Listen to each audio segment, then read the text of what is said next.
Hello friends, today we are going to discuss module number 1, that is language. And you know very well, language is very useful at any point from birth to death. And here in this module we have to consider language as a medium of communication. And this module is divided into 3 different parts. But before this, we are going to consider what is language in general. Generally, we have different views, different attitudes towards the language. But some points are common, which we are going to consider here. So the first one, that is we have to discuss what is language. And here, most of the people are going to say, language is a tool of communication. Some people say language is medium of exchange of thoughts, ideas, opinions, emotions, etc. Even language is considered as a source of delight. Means we are going to have entertainment, fun, enjoyment through only language. And sometimes we consider or we think language is nothing but a set of signals, means we have to use different signals for communication in language. And one more thing which we have to consider in this module is that language is different from, language of human communication is different from other animal communication. So that is the general view about the language. And here we are going to consider the first part of the unit, that is definitions of language.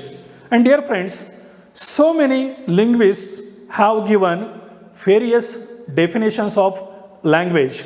At first, we are going to consider the very first language definition by Speyer. And according to him, language is primarily human and non-instinctive method of communicating ideas, emotions and desires by means of a system of voluntarily produced symbols.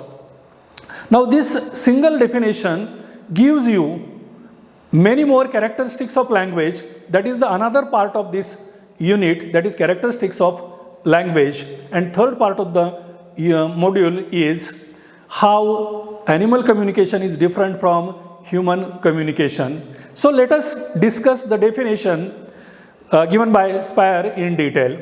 According to him, language is primarily human. Means whatever human beings are going to use for the communication, it is primarily human. Then another characteristic is that language is non-instinctive. And here you have to say it is not inherited, not accepted by birth. And another thing we have to consider is that it is a method of communicating. What is to be communicated? Here you have to say ideas, emotions, various thoughts by the way of or by the means of system of voluntarily produced symbols.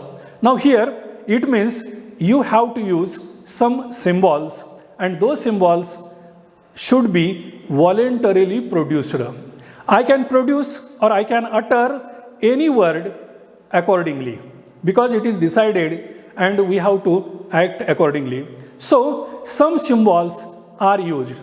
So this definition tells you many more things, that the language is human touch is there, then it is non-instinctive, and it is a method of communicating different things together and with the help of symbols.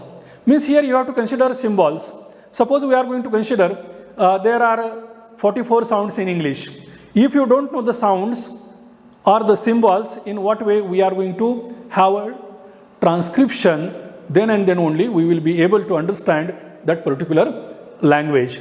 So according to Speyer, language is not coming with any person by birth.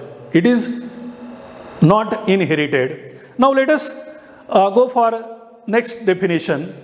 by Henry Sweet. And according to Henry Sweet, language may be defined as the expression of thought by means of speech sounds. Dear friends, the definition seems very short one, but it is very meaningful and it gives you only two parts. The first part is that language is nothing but expression of thought. Whatever ideas came to my mind, I have to express. That is expressing different thoughts. But another part of the definition tells you in what way it is to be communicated. Means what is the mean, what is the tool is used. And here the tool for communication according to Henry Sweet is speech sounds. As I have quoted earlier, there are 44 sounds of phonology or phonetics. Otherwise, in conventional English, we have only 26 letters A to Z.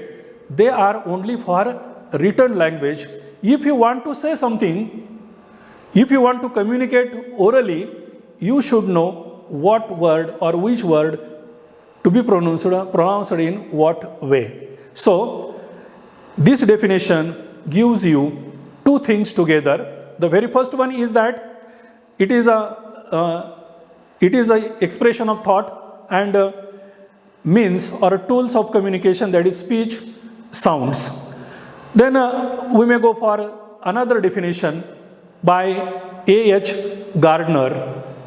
According to him, language in its widest sense means the sum of total of such signs of our thoughts and feelings as are capable of external perception and as could be produced and repeated at will. Now here, in this definition, once again, we have to consider some common points we have already considered in other two definitions. Language is means, or language considers the sum of total of such signs. So here the word is signs. Earlier we have considered symbols. With the help of symbols, here we have to say with the help of signs, our thoughts and feelings. The same things we have to consider here. And capable of external perception. Here, whatever you want to know physically, that is very important one, and it could be produced. Means I must be able to produce, to create some new expressions which are not known to the person in front of you, and yet that fellow understands what do you mean. And repeated at will. Here in this definition, the word will is very important. Whatever you feel, whatever you want to say, as per your will, as per your wish, you can produce n number of expressions that could be understood by others. It is only done through language. So according to H.G. Gardner, language functions at various levels. Now consider another definition by R.H. Robbins, and he defines a language is a symbol-based system on pure or arbitrary convention, infinitely extendable and modifiable according to the changing needs and conditions of the speaker. Now here once again we have to consider different things in a totally different words but the same meaning. Language is what? It is a system, but that system is based on symbols. Means here once again we have to consider signs or symbols, maybe pure or arbitrary in nature.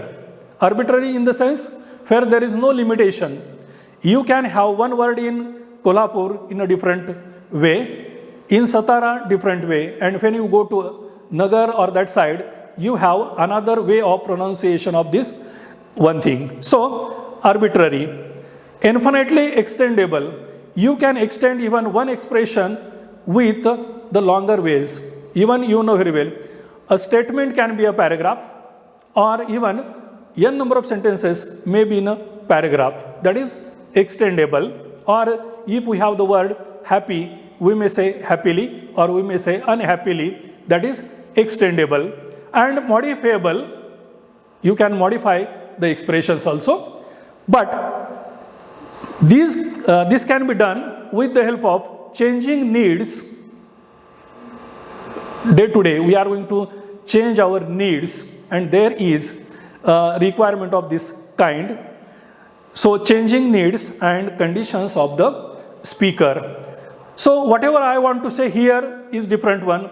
Whatever I am going to say at my home is totally different one. So, as per the need, according to R.H. Robbins, we can change our expressions and we can communicate with the help of language. Now, we can consider another definition by Blotch and Trigger, and they define a language is a system of arbitrary vocal symbols by means of which a social group cooperates. Now, dear friends, once again here we have two different views together. Language is a system. Whatever we have common in every definition, language is a system of arbitrary vocal symbols. And as you know very well, there are 44 different sounds. When I say p, b, t, d, k, g, they are plosives, and we are not going to say p, b, and something like that, because they are the sounds, symbols we are going to use. Then another thing is that language is arbitrary. So once again here we are going to come across, we are having the word, same word, arbitrary, by means of which social group cooperates. Means here we have to say groups are there and they understand the language. One thing, suppose I may be in Karnataka, I have to speak in Kannada. As I am here in Maharashtra, I have to use Marathi words for the sake of speakers. So, language is once again a system. Now, we are going to consider another definition by Noam Chomsky, one who is a famous linguist and whose thoughts are considered to be standard one. According to him, language is innate capacity of native speakers to understand and form grammatical sentences. Dear friends, you know very well, whatever we have that is innate, inborn, it is our capacity, not the language. It is our capacity to understand the language, living in the groups, living in the society. That is our inborn quality, capacity of what? To understand and form grammatical sentences. As you know very well, if we are not going to say the sentence grammatically correct, others could not understand what you want to say. As you know, in Marathi, we have subject, object, and then verb. But in English, we have subject, verb, and then object. That is systematic composition of language. Otherwise, if we are going to say in a different way, others could not understand the meaning you want to give them. So, the definition given by Noam Chomsky tells you that you have capacity. Being a native speaker, I should be able to understand and learn my mother tongue. But another thing which is very important, to form grammatical sentences. Now consider another definition by Patanjali. According to him, language is that human expression which is uttered by speech organs. Now here one thing once again repeated, that is speech organs, speech sounds. As you know very well, when we think about speech organs, we have different organs. For example, lip or lips, tongue, not tongues, because we have only one tongue. Similarly, all the organs are very useful while uttering any expression, and with the help of organs, we can produce such kind of expression which is easily understandable to others. Now, there is one more definition by R.W. Langacker. R.W. Langacker, according to him, language is a device that establishes sound meaning correlations, pairing meanings with signals to enable people exchange ideas through observable sequences of sounds. Now, dear friends, there is the only change of terms. Earlier, we were going to say it is a tool of communication. Here we are going to say it is a device. It is a means of communication, device of communication that establishes sound meaning correlation.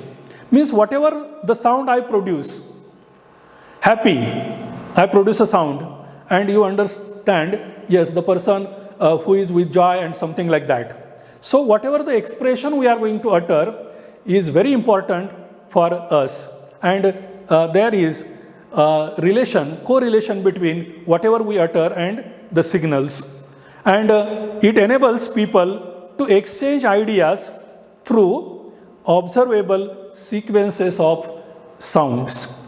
So here in this definition, I think the word sequence or sequences are very important.